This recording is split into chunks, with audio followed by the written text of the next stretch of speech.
So thanks, Tyler. I've really enjoyed being here, and I'm excited to tell you about serverless and how Ballerina actually has lots of interesting language features that are really aligned with serverless computing. If you haven't heard about serverless, then you're in for a treat, because you're not only going to learn about one platform for serverless computing, but you're going to learn about two. So Adnan is going to talk about Kubeless, and I'm going to cover Apache OpenWhisk. So I'll tell you a little bit more about these. But before I do that, I thought that I should tell you what serverless computing is. I've seen a lot of hands go up for Docker, Docker knowledge, for Kubernetes knowledge. Hands up for serverless if you've done serverless or know what serverless is. All right, so great. So I have a perfect tutorial for everybody else. And if you've never heard of containers or Kubernetes, serverless is all you need to know about. So what is serverless computing? I think the best way to understand serverless is to really understand serverful programming and computing. And that's really a lot of what you've seen today. You program services, you deploy them as servers, they have endpoints, you make requests against these endpoints. There are functions that run in response to those endpoints that handle those requests. They consume input, they produce output.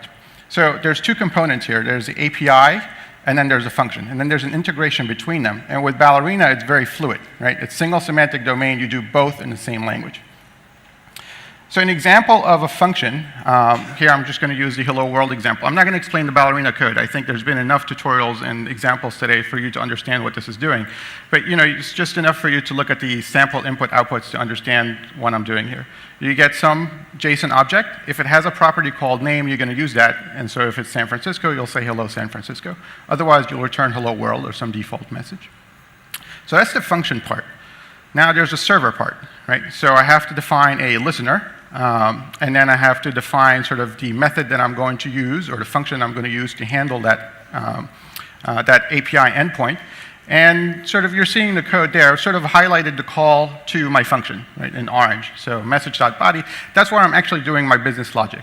All of the rest of the code that you see here is just server boilerplate code. So you can run this server. Right, so Ballerina run, and I give it my file. It'll say, OK, there's a server listening on port 8080. And then you can hit this endpoint from your browser. So I'm showing it here, just two screenshots, one with a query parameter, which you can see name equals San Francisco, and it prints what I expect. And of course, you've tested this, just like in the previous talk, advise you to do. So those two screenshots were running on my local host. I actually did this and developed this on my laptop. But if you're developing as a service and you want this to be a real API, not really hello world, this is just a proxy for a real example, you're going to deploy the server somewhere, right? It has to be persistent, it has to be there for, it has to be able to handle load, it has to be up all the time, you have to monitor it, et cetera. So where are you going to run the server? You have several options. So you can rent bare metal hardware, you might even have bare metal hardware.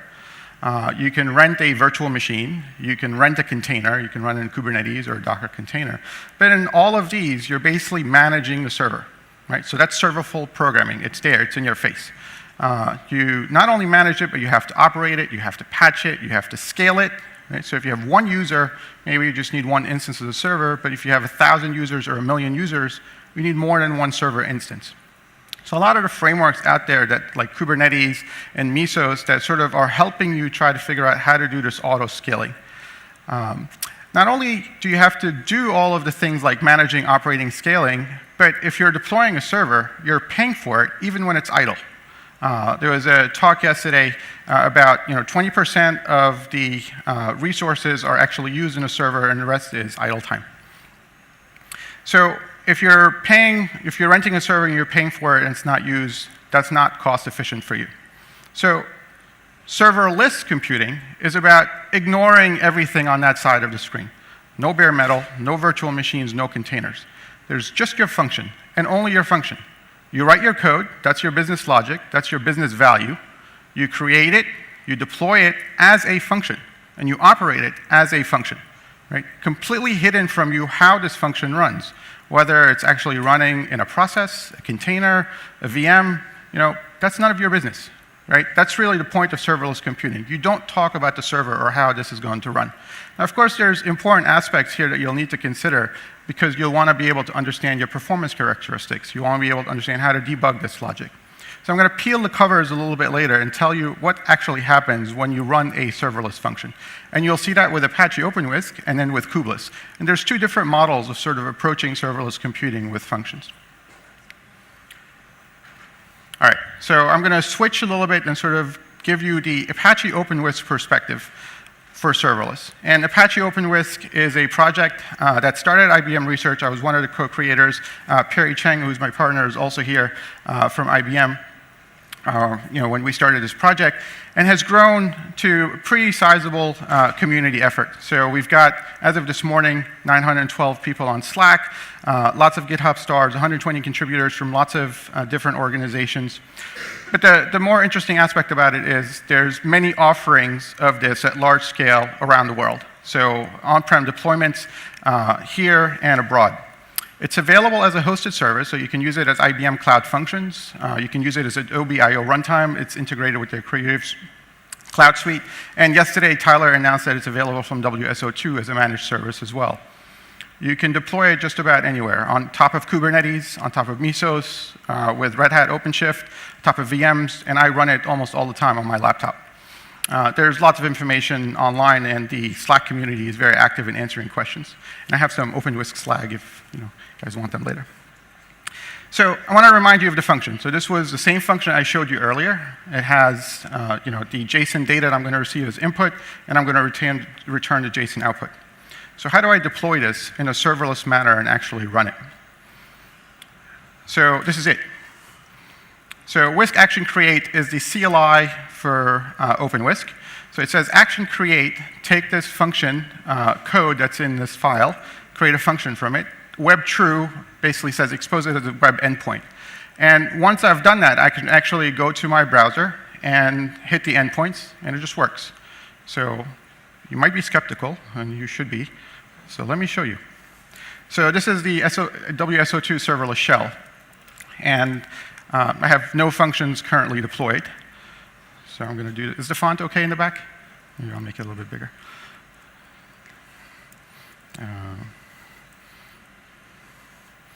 I have my little cheat sheet because I can never remember these commands. Whoops. Of course it fails. I just tried all of this.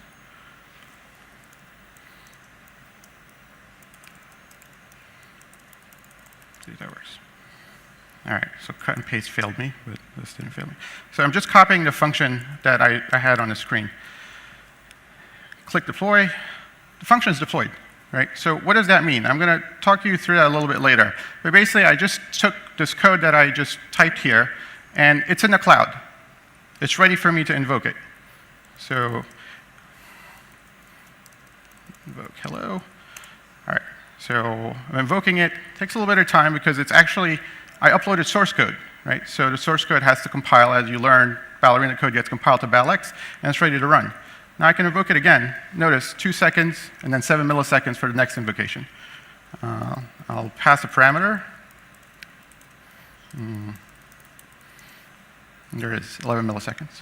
Okay, so let's turn this into a, Tyler had an interesting point this morning about this is one of the first languages, or maybe one, I don't know if that's true, but one of the first languages that allows you to maybe think about main differently. And so you can actually do that with serverless.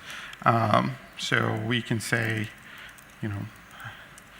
because I actually called my main here run, but if I had called this something else, I can just switch that by specifying a different main, and my function has now deployed a different function, same code, but is going to reach and call into a different endpoint.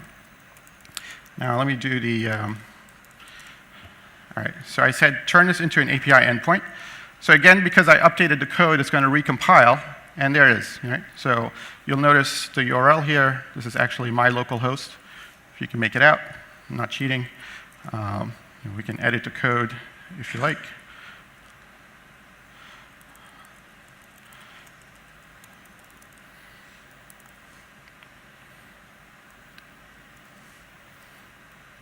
It's just going to recompile, and there it is. And you can pass it a parameter, and there it is. Right? So what just happened? Right? I took a function. It's an endpoint. It's just live. It's running. And if everybody in here was to hit this endpoint at the same time, serverless platform's job is to scale. So is it running one resource, 1,000 resources? Again, that's not your business anymore. You shifted that burden from you as a developer to the platform provider. Right, so when I said deploy my code, right, I took the function in my Ballerina file. It could also be Ballerina X, which might have a better property in terms of your startup. So you notice that when I ran my code, it took 2 seconds the very first time. Right? That's because we compiled the code for you. You could pre-compile the code and then just provide the Ballerina X file, and then your startup time will look like the second and third and fourth invocation, which is much faster. But the action creation was basically just took that function and then put it in a code store. It's there, it's deployed, but it's not running. There's no container created for it. There's no resource that it's consuming other than the blobs and the bytes that it's consuming in a data store. So if you're using serverless in a managed environment in a public multi-tenant cloud like AWS Lambda or IBM Cloud Functions, your cost is 0, right? So if you have 0 users for your API, your expenses is 0. And then your expenses are scaling with usage, which is a nice property to have. And then when I went into my browser, right, I generated an HTTP request that said get on this function, right? So I hit the function endpoint /hello, there's an HTTP verb, get, and so what happened at that point is the controller, the OpenWhisk controller said, okay, I need to execute this code, I'm reacting to an event. So it sends an instruction to the executor fetches the code, provisions a resource, runs the code, and then gives you back the result. So the function, as you saw, can start up in milliseconds. Sometimes it takes a little bit longer. You pay, if you're using a multi-tenant service in the cloud, you pay only for the function duration, right? So it's metered at the level of 100 milliseconds typically. And functions auto-scale with load. I think this is like the beauty here. You've reduced the essence of what you're doing to functions and just your functions. Oops. All right. So you saw the Cloud Shell, and here I've sort of pre-recorded a bunch of invocations to just walk you through a little bit about what's happening under the covers. So functions run inside containers. And the very first, so they stack the most recent invocations at the top, and the oldest one is at the bottom. So the oldest one looks like it took a lot longer than the others. So what happened there? So the system spent a little bit of time to actually allocate a container for you, 58 milliseconds. Now, if you've used Docker, or you've used Kubernetes to deploy a pod or to create a new container, you'd be hard-pressed to do that in this amount of time. This is actually measured on my laptop, so it's actually much faster if you're using a publicly hosted service, typically around 4 to 11 milliseconds. So what's happening is that OpenWhisk is hiding a lot of that latency for provisioning the resources for you. And so it's trying to hide the latency, which is sort of called as a cold start, right? The very first time you're reacting to an event, it has to allocate a resource. It takes a little bit of time. So it's trying to sort of hide with a little bit of speculation as much of that latency as possible. The second chart, which was almost half a second, was compiling the Ballerina code. So here it took 499 milliseconds. But then all of the next executions were all warm executions. So they're all much faster, and you can sort of see the spread there. So OpenWhisk is sort of doing the scheduling under the covers, and it's trying to take advantage of that function locality. So it says there's a resource ready to run this function for this event, just reuse it. And it's only going to allocate new resources if there's enough demand or offered load that says, hey, I need to give this function more parallelism, more concurrency. So it'll bring up resources as it goes. There's a theme in sort of showing the Twitter example, and Adnan will walk you through this in a bit more detail. But I sort of wanted to show you the Twitter example, how you would do it in OpenWhisk. Again, it's just your function, right? It receives some input, and here the args parameter might have your client secrets and then the data. And there's an interesting property here, which I'm going to come back to with Ballerina, is that in this function signature, you're mixing sort of secrets with your payloads. And you want to fundamentally separate these, because you don't want to leak particular secrets around untrusted integration points. I think this is one of the interesting value propositions with Ballerina, as we heard this morning with security properties, that I'd like to sort of align with the serverless promise in terms of how you can take advantage of writing these functions that you say, this function is secure because the compiler told me so. OpenWhisk functions are reactive. The actions or the functions basically react to events. An event is an HTTP request. It could be an integration point that comes from, say, an alarm. You want to run a function periodically. or at a scheduled time. Let's say 6 a.m. in the morning, you want to trigger an event that maybe wakes up your coffee maker. It's been used for creating things like conversation bots, interfacing with Slack, Facebook Messenger. I run a GitHub to Travis integration that notifies committers when they send pull requests to OpenWhisk that they broke the build or that their pull request sort of passed the build, and so they can go on and nag their reviewers to sort of review and merge. It's not only useful for event processing and sort of real-time and sort of quasi-streaming, but also for batch processing. So you might take a large chunk of data, like documents, images, dump them into a data store, and then have them processed in batches. So it's also useful for batch processing. So what about the server part that I showed you in the beginning? Right, so I've added a couple of more lines here. The service configuration that says my base path is /. I might only want to restrict this function to get, and here's the API endpoint that I want to use. But for the most part, the rest of the code is the same I showed you earlier. Do you just throw that away? Well, you could, but I think this is where sort of the Ballerina Cloud Native design edge really sort of starts to show its promise. In that, because you're in a single semantic domain where I can talk about my endpoints and my functions, then you can imagine, for example, that you can generate your Swagger from your architecture and then have it configure your API gateway. Right? And the API gateway now routes the events to your functions. Another aspect that I think is pretty important and powerful in serverless is that there's a duality between functions and APIs. So if you saw what I did when I deployed a function, I basically turned it into an API. But if you also look at the dual of that and look at APIs and say, an API is really just a function, from a Ballerina perspective, it really gives you a single semantic domain to do either one. And not only do you have to, not only can you use Ballerina to write and deploy your functions, but you can actually run serverless functions in the language of your choice. And it's just an integration problem at that point. So if you have a problem for which Python is the right language for that particular solution, then you use Python, or Node, or Go, or Java. So it gives you the ability to sort of think of functions as the building blocks and integrate across them. And lastly, I think there's a lot of interesting features in Ballerina, like the network type system, where it has these built-in policies for retry, for how to do error handling, how to do recovery, how to do backoff, all of which sort of have a natural fit in the serverless world. And so I think what we've done with OpenWhisk and Ballerina so far is only really scratching the surface of tapping into the power of the language. And in terms of what I've shown you, it's really that sort of slick iteration where you can just touch code, it's deployed, it's ready to run, and the rest is sort of the future from here on. So I'm going to stop here and give the stage to Adnan to talk about Kubeless.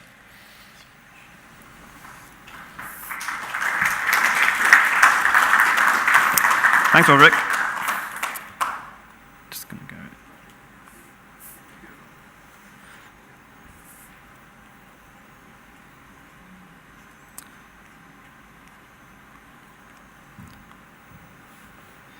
Did the old slide switcheroo here? Yeah. All right. So we saw a really cool demo of what Ballerina looks like inside of OpenWhisk. So now we're going to take a look at another serverless framework that you can use with Ballerina as well. And that is Kubeless, which we maintain at Bitnami. And it's an open source project. You can go to GitHub, Kubeless/Kubeless, and you can find out how to get it running. The interesting thing that we decided with Kubeless is to integrate kind of tightly with Kubernetes, which we think was a really good idea because we've seen that people are going to Kubernetes to run their production workloads, their containerized production workloads. It has a really big emphasis on infrastructure as code, so that kind of fits very well into the way kind of people want to define and deploy functions as a unit of code. And it's also very suited to microservice architectures, and I think this kind of goes into what Rodric was saying about integrating between kind of different services, potentially written in different languages, but having kind of a common layer that's essentially the API, and being able to easily talk between them. And both microservices and functions can be seen as kind of another microservice, or even a smaller microservice, microservices. and Kubernetes gives you all the primitives that you need to communicate between them and all the kind of abstractions that you need. Also, and kind of more interestingly for us as we were developing Kubeless, is that Kubernetes has some abstractions built in to easily extend from the core Kubernetes API. And we'll look into that, but Kubernetes has something called custom resource definitions and a controller model, which allows you to extend the core API. So this is what deploying a function might look like in Kubernetes, with Kubeless. So you can kind of see there's some parallels with the OpenWhisk project as well. There's a CLI that you can go and download, and if you've set up a Kubernetes cluster in the same way that your kubectl CLI connects to your Kubernetes cluster, Kubeless will discover that same configuration and work with that. And here I'm just deploying a Ballerina function, and I'm specifying the handler, and the file on the left here is the actual function, which just returns hello world Ballerina. So what's happening under the hood when you do that? Well, again, I have my Kubeless client, or if I wanted to, I could use kubectl directly as well.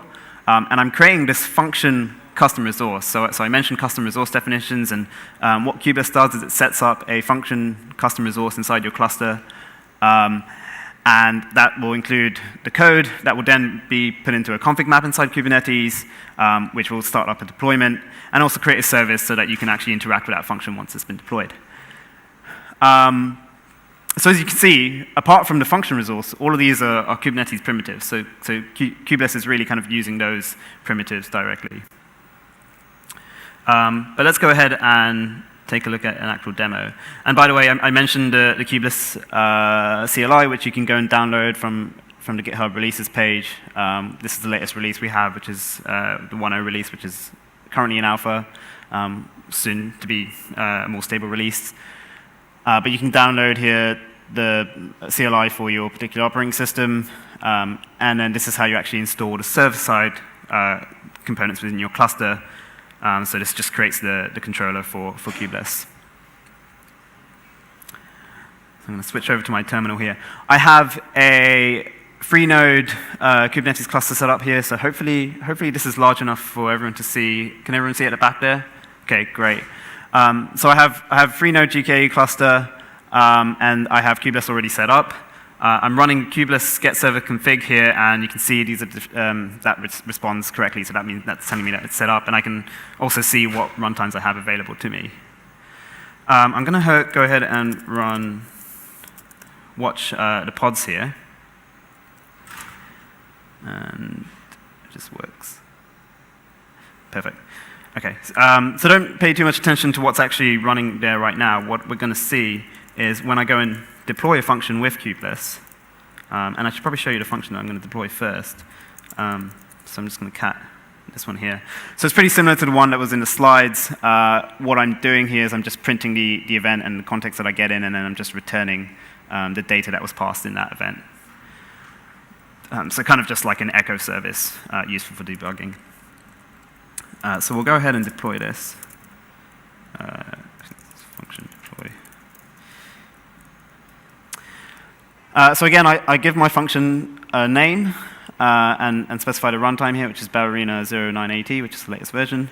I'm passing in the file here that I'm deploying, which is just in this directory, and then the handler, which is, and this is the important part, as long as the bit after the dot is the name of the function, that's the one that's actually going to be used. So I can go ahead and deploy that. And what we'll see is we see this new pod that's starting up here. We can also run kubectl get functions, and this is that custom resource definition I was talking about. So if you were to deploy a Kubernetes cluster without installing Kubeless, that command won't work because that API doesn't exist. But as soon as you install Kubeless, you suddenly get this functions API, and it interacts nicely with the kubectl CLI as well. And I can see my hello ballerina function that I've just deployed. And because that resource was created, the controller, the Kubeless controller that's running in my cluster here, picked that up and created a deployment for my function, which is now running here. So now that this is running, and we can see one of the things that it's doing is you can see it's gone through this init process. So this is using something in Kubernetes called init containers. And what it's doing is it's actually compiling that function and then starting up the main container that's actually running that function. So I'm just going to quickly check the logs here for this function. And so you can see that we have a service that's listening on 1890.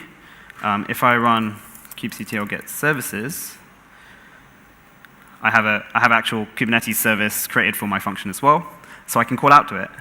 And an easy way to do that is to use kubeless function call.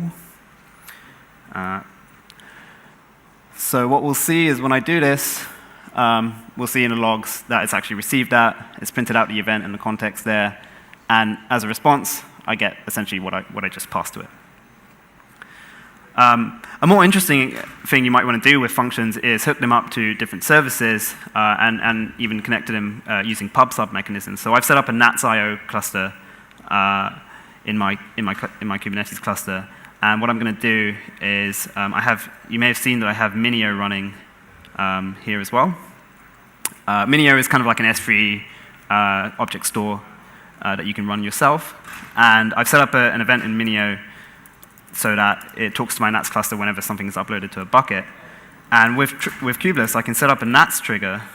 And all I'm saying here is on the topic Minio, call out to my function, which is called hello ballerina. And I'm using function selectors here, so this is another kind of Kubernetes native concept where you kind of select pods using labels. So once I create this trigger, and I'm using the Minio client here, and if I just copy this image into this folder, we'll see I get the event here. So that actually is going to call my function. So Rodric mentioned the Twitter demo, so that's the last thing I want to show you here. And he kind of showed a sneak of that. Let me just make this bigger here.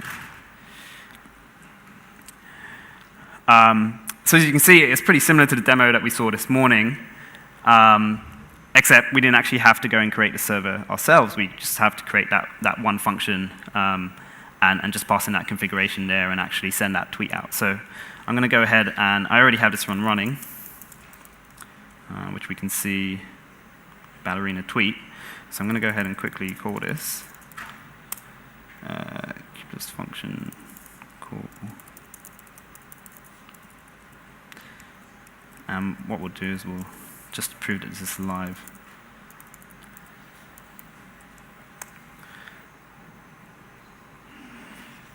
So I've got a tweet ID, so that must have worked. So let me just go ahead and open Twitter here.